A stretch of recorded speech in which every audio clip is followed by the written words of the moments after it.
नमस्कार, मैं हूं श्री नारायण तिवारी और आप देख रहे हैं नेशनल न्यूज। उत्तर प्रदेश, उत्तराखंड, पंजाब, गोवा और मणिपुर जैसे 5 राज्यों के चुनाव घोषित हो गए हैं। चुनाव की तारीख निर्वाचन आयोग ने घोषित कर दी है। 10 मार्च तक सबके चुनाव संपन्न करा लेने हैं। 10 मार्च को रिजल्ट आएगा। चुनाव 10 फरवरी से शुरू हो रहा है। उत्तर प्रदेश में 7 चरणों में चुनाव होगा। मणिपुर में 2 चरण में, बाकी उत्तराखंड, पंजाब और गोवा में एक ही दिन, एक ही चरण में चुनाव संपन्न हो जाएगा। इस खबर से आप भलीभांत वाकिफ हैं, आप जान रहे हैं, दिन भर चर्चा हुई है इस पर।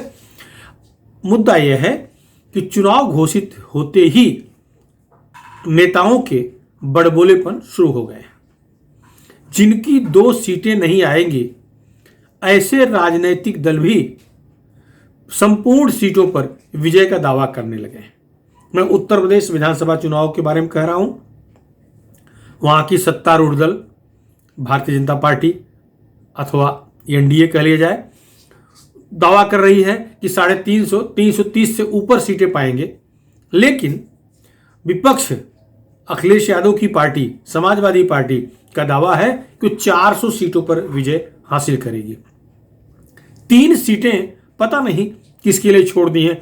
हो सकता है अपने पुराने साथी, वो जो 2 लड़के पिछली बार चुनाव साथ साथ लड़े थे, 2 लड़के समझ रहे हैं ना, राहुल गांधी और अखिलेश यादव, तो शायद दूसरे लड़के के लिए 3 सीट छोड़ दिए हों। भारतीय जनता पार्टी को तो अखिलेश यादव गिनती में ही नहीं रख रहे हैं। तो 400 सीटें अकेले अखिलेश यादव जीत रहे हैं, जैसा कि दावा कर रहे हैं। अब बहुजन समाज पार्टी की सुप्रीमो मायावती भी कम से कम 400 नहीं तो 350 सीट वो जीत ही लेंगी। कांग्रेस 400 जीतेगी कि हो सकता है 10-20 सीट एक्स्ट्रा, 420-425 सीट जीत ले, जब कुल सीटों की संख्या 403 है। इस तरह से डींग हाँकने का काम शुरू हो गया है। चुनाव की तारीख घोषित हो गई है। 10 मार्च को कौन कितने पानी में है यह दिख जाएगा। उत्तर प्रदेश की जनता, पंजाब की जनता, गोवा की जनता, मणिपुर की जनता, उत्तराखंड की जनता अपना फैसला सुना देगी। फैसला तो उनका पहले ही आ जाएगा। 7 मार्च अंतिम चरण का चुनाव होगा, लेकिन 10 मार्च को रिजल्ट आएगा। तब तक ख्याली पुलाव बना के खूब खाएं, लोग मजा करें। ख्याली पुलाव 5 स्टार से मंगा के ख्याली पुलाव खाएं। है ख्याल में ही खाना तो छोटे मोटे होटल से क्यों मंगाएंगे? 5 स्टार ताज से आज से मंगाएंगे। आई बात यह, कड़वा सच ये है, अभी चुनाव की तारीख केवल घोषित हुई है, ईवीएम का रोना किसी न किसी रूप में शुरू हो गया है। समाजवादी पार्टी कहना शुरू कर दी है, कांग्रेस इस तरफ इशारे करना शुरू कर दी है, यदि ईवीएम घोटाला नहीं हुआ, गड़बड़ी नहीं हुई तो हम जीत जाएंगे, हमारी सरकार बन जाएगी। मतलब बहाना अभी से ढूंढ लिया गया है। हारने के बाद कैसे कहेंगे कि मैं हार गया, तब बहाना चाहिए, इसलिए उसका ग्राउंड तैयार करने का शुरू हो गया है। एक बात स्पष्ट है, अब तक के सारे संकेत, सारे सर्वेक्षण यही कह रहे हैं कि उत्तर प्रदेश में भाजपा की सीटें थोड़ा ऊपर नीचे हो जाएं, यह अलग बात है, लेकिन सत्ता आने से कोई नहीं रोक रहा है। 100% भारतीय जनता पार्टी व उनके सहयोगी दल मिलकर के सत्ता स्थापित कर ले जाएंगे। इतनी सीट अवश्य आ रही है, सारे सर्वेक्षण कह रहे हैं। अब अलग बात है कि जैसे बंगाल में 3 सीट वाले विधानसभा में, माने भाजपा की 3 सीट थी विधानसभा में, वहां 77 सीट जीतने के बावजूद ये डबल अंडा वाली पार्टियां अर्थात कांग्रेस व कम्युनिस्ट या सारे दल, वहां पर तृणमूल कांग्रेस और भाजपा छोड़कर किसी भी दल का खाता नहीं खुला है। सभी दलों को डबल अंडा मिला है। फिर भी वो इस बात की खुशी मना रहे थे, खुश थे कि भाजपा वहां हार गई। अरे महामूर्खों, भाजपा हारी कैसे? 3 से 77 विधायक जीत के आए ना, 3 थे ये, और तुम लोग सब शून्य हो गए, डबल डबल अंडा पा गए, फिर भी खुश हो। तृणमूल कांग्रेस को इसका फायदा हुआ, भाजपा को कई गुना अधिक फायदा हुआ है, हारी नहीं है। अब यदि 325 सीट भाजपा के और उनके मित्र दल के पास फिलहाल विधानसभा में है, यदि वो घट करके 300, 305, 302, 280, 290 होगी तो यही दल खुश होकर कहेंगे भाजपा हार गई, सत्ता उनकी बनेगी, सरकार उनकी बनेगी। फिर भी इन्हें प्रसन्नता ये होगी बताने के लिए, कार्यकर्ताओं का मनोबल बढ़ाने के लिए कि भाजपा जितने का डींग हाँक रही थी उससे नीचे आ गई, पिछली बार जितना पाई थी उससे नीचे आ गई। इन्हें खुशी इस बात में होगी कि कितना भाजपा पीछे हो गई, हार गई, ये इनके मन के शब्द हैं। सत्ता उनकी बन रही है, इसमें कोई दो राय नहीं है। उसके कारण भी है, लगातार 5 साल तक काम करने वाला मुख्यमंत्री योगी आदित्यनाथ हैं, इसमें कोई दो राय नहीं है। पूरा प्रदेश देख रहा है, पूरा देश देख रहा है कि कोरोना काल में अकेला एक मुख्यमंत्री हिंदुस्तान में घूम घूम कर जनता के बीच जा करके लोगों की सेवा कर रहा था। बाकी जिन्हें भारत का सबसे उच्च कोटि का मुख्यमंत्री का खिताब मिल गया, वो अपने आवास से बाहर ही नहीं निकले, मंत्रालय गए ही नहीं, लेकिन अच्छा काम किए, सब सर्वोत्तम मुख्यमंत्री खिताब पा गए। और ये गली गली, मोहल्ले मोहल्ले, तहसील तहसील, जिला जिला घूम करके कोरोना काल में कोरोना का इलाज ठीक से हो रहा है, दवाइयां उपलब्ध हैं, सलाइन उपलब्ध है, रक्त उपलब्ध है, ऑक्सीजन उपलब्ध है, आदि की जांच करते दिखे। तो उनके बारे में विपक्ष जो कुछ कहना है कहे, जनता वहां की देख रही थी, वहां के लोग संतुष्ट हैं, ऐसा दिख रहा है। परिणाम 2-4 आगे पीछे हो सकता है, बाकी जो 2017 का चुनाव परिणाम था लगभग वही परिणाम आएगा, यह स्पष्ट है, वही परिणाम आएगा, इसमें कोई दो राय नहीं है। आज जो चुनाव होने जा रहा है, 5 राज्यों के जो चुनाव घोषित हुए हैं, चुनाव की तारीख, उनमें भारतीय जनता पार्टी के 4 स्टेट हैं, कांग्रेस का 1 स्टेट। कांग्रेस के पास केवल पंजाब है, तो कांग्रेस को खोने के लिए अगर है तो केवल पंजाब है, क्योंकि कांग्रेस वहां पंजाब खोती दिख रही है, पंजाब हाथ से जा रहा है, ये क्लियर है।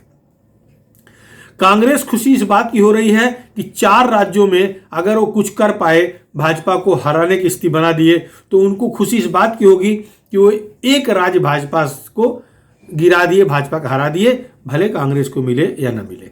लेकिन ऐसा नहीं दिख रहा है।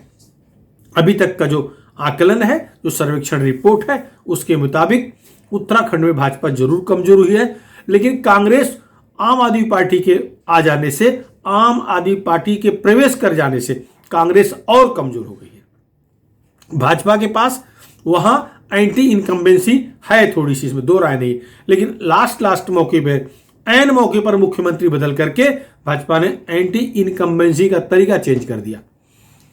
नए मुख्यमंत्री को मौका मिल गया हाथ जोड़ने का कि मुझे मौका दीजिए, मैं आपके सारे कामों को पूरा करूंगा, पहले मैं नहीं था।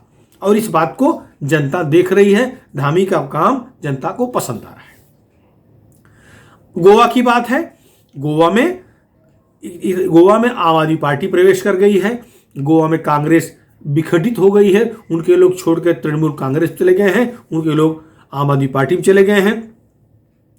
और वहां पर हाल ही में धर्मनिरपेक्ष बनी, 2 साल पहले, 2.5 साल पहले धर्मनिरपेक्ष बनी श्री राम भक्त की पार्टी शिवसेना भी चुनाव लड़ेगी, धर्मनिरपेक्ष शिवसेना चुनाव लड़ेगी। वहाँ समाजवादी पार्टी भी चुनाव लड़ेगी अपने स्तर पे, मायावती जी की पार्टी भी चुनाव लड़ेगी अपने स्तर पे। तो वहाँ सारे जो धर्मनिरपेक्ष दल हैं वो लड़ेंगे।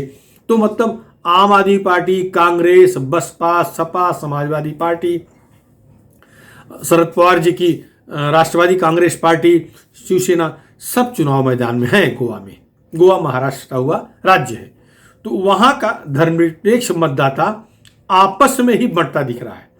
ऐसी स्थिति में स्पष्ट बहुमत हो न हो, लेकिन सर्वाधिक सीट तो भाजपा की ही निकलती दिख रही है। और जैसे पिछली बार भी अगर 2-4 सीटें इधर उधर हुई तो भाजपा ने अपना गणित फिट कर लिया और सरकार 5 साल चला लिया। तो ऐसा गोवा के लिए भी कोई महाकष्ट है, ऐसा नहीं दिख रहा है। मणिपुर में कांग्रेस थोड़ी फाइट करती नजर आ रही है, लेकिन क्षेत्रीय संगठन वहां बड़े पैमाने पर लड़ेंगे। जो कांग्रेस का वोट बैंक, उनका वोट बैंक एक ही है। तो मणिपुर में भी कोई बहुत बड़ी स्थिति बुरी है भाजपा के लिए, ऐसा संकेत नहीं है।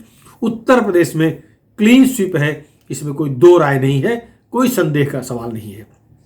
हाँ, उत्तर प्रदेश चुनाव में धर्मनिरपेक्ष श्री राम भक्त पार्टी शिवसेना भी जा रही है। शिवसेना उत्तर प्रदेश के चुनाव में उतरेगी। संजय राउत ने कहा है कि चुनिंदा जगहों पर चुनाव लड़ेंगे, तो इससे निश्चित है कि धर्मनिरपेक्ष शिवसेना उत्तर प्रदेश में कट्टर धर्मवादी भारतीय जनता पार्टी को टक्कर देगी और उन्हें पछाड़ने की कोशिश करेगी अपने धर्मनिरपेक्ष छवि के बल पर, जो हाल ही में 2.5 साल के अंदर महाराष्ट्र में धर्मनिरपेक्ष छवि शिवसेना ने हासिल की है। कांग्रेस और राष्ट्रवादी कांग्रेस पार्टी के साथ रह करके उसके सहारे वहां पर वो भारतीय जनता पार्टी को पूरा रोकने की कोशिश करेगी।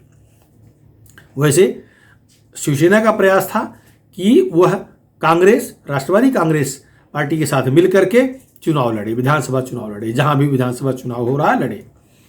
गोवा में भी लड़ना चाह रहे थे, लेकिन कांग्रेस उनको बाय बाय कर दिया। कांग्रेस अपने बल पर चुनाव लड़ रही है। इस बात को संजय राउत ने स्वीकार कर लिया है कि शायद कांग्रेस को लग रहा है कि उनको 20-22 सीटें मिलेगी। उन्होंने एक तरह से अपनी तरफ से आशीर्वाद भी दे दिया है कि जाओ सत्ता सुख भोगो। रही बात उत्तर प्रदेश में, उत्तर प्रदेश के बारे में भी संजय राउत प्रयासरत थे कि वो राष्ट्रवादी और कांग्रेस से साथ मिलकर चुनाव लड़ें, लेकिन वहां भी कांग्रेस ने शायद लाल झंडी दिखा दिया है, तो कांग्रेस वहां अपने बल पर चुनाव लड़ेगी। शिवसेना को लड़ना है तो मैदान पूरा खाली है, 403 सीटों पर भी चुनाव लड़ सकती है लड़ना चाहे तो। अब कितने पर लड़ना है ये संजय राउत तय करेंगे। और अब वहां उत्तर प्रदेश के लोगों को भी संजय राउत का उच्च कोटि का भाषण सुनने को मिलेगा। उच्च कोटि का हिंदी का भाषण, वहां के लोग आनंद उठाएंगे संजय राउत के भाषण का। और इसे संजय राउत का कहना है, शिवसेना के मुख्य प्रवक्ता संजय राउत, उनका कहना है कि राष्ट्रवादी कांग्रेस पार्टी के साथ वो चुनाव गठबंधन कर रहे हैं। गोवा में तो कर रहे हैं, अब उत्तर प्रदेश में अभी राष्ट्रवादी का क्या रणनीति है वो भी क्लियर नहीं है। तो रणभेरी बच चुकी है, 5 राज्यों के चुनाव की रणभेरी बच चुकी है। 10 मार्च को परिणाम आएगा। 5 राज्य मिलाकर के 18.3 करोड़ मतदाता 5 राज्यों का भाग्य सुनिश्चित करेंगे और 10 मार्च को पता चल जाएगा कि सत्ता की चाबी किसके हाथ में मतदाता देते हैं। कौन गद्दी पर बैठेगा और कौन सड़क पे धूल फांकेगा, ये 10 मार्च को तय हो जाएगा। फिलहाल इस मुद्दे पे इतना ही। आपको हमारा वीडियो कैसा लगा, पसंद आया हो तो इसे जरूर शेयर करें। यदि अभी तक आप हमारे चैनल नेशनल न्यूज चैनल को सब्सक्राइब न किए हो, सब्सक्राइब जरूर कर लें, जिससे कि हम जो भी वीडियो बनाएं पोस्ट करें वो आपको तत्काल मिल जाए। धन्यवाद।